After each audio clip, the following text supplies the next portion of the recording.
В Петербурге неизвестные попытались поджечь офис редакции ФАН. Это уже вторая атака за год. Злоумышленники разбили камнем окно первого этажа здания бизнес-центра «Ильич» на Белоостровской набережной 8, где работает это агентство пропаганды, и кинули в окно коктейль Молотова. Федеральное агентство новостей, напомню, это пригожинский холдинг пропаганды, выросший из Ольгина. Сейчас он находится действительно в бизнес-центре, который называется «Ильич».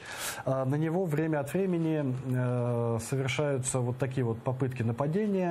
Есть в России такая группа под названием ДСОРМ, движение «Славянское объединение Русский Майдан». Это националисты, которые не приняли Крым-наш, не приняли оккупацию Донбасса и пытаются бороться хотя бы вот со всей этой пропагандой. Я писал об этом, после чего я связываю, опять же, покушение на себя именно с Пригожиным, потому что я начал писать именно про это, именно вот про ДСОРМ.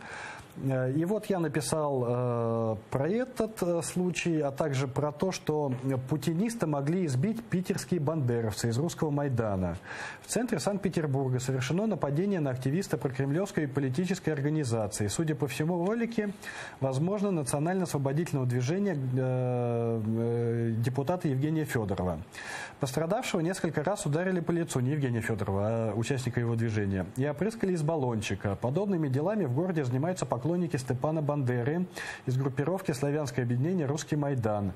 Совершенные ими нападения и поджоги пропагандируют сбежавший на Украину бывший военный обозреватель «Новой газеты» Аркадий Бабченко. А правоохранительные органы за несколько лет так никого не изловили. Вот я запостил эту новость у себя в Фейсбуке, и на следующий же день мой Фейсбук был забанен на 30 суток.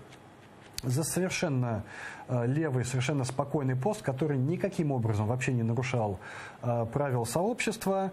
Ребята, ну вы совсем не палитесь, да? Вот пишешь пост про то, что пригожинский ФАН пытались поджечь, а потом вы баните человека в Фейсбуке. Ну нельзя же так работать, друзья мои.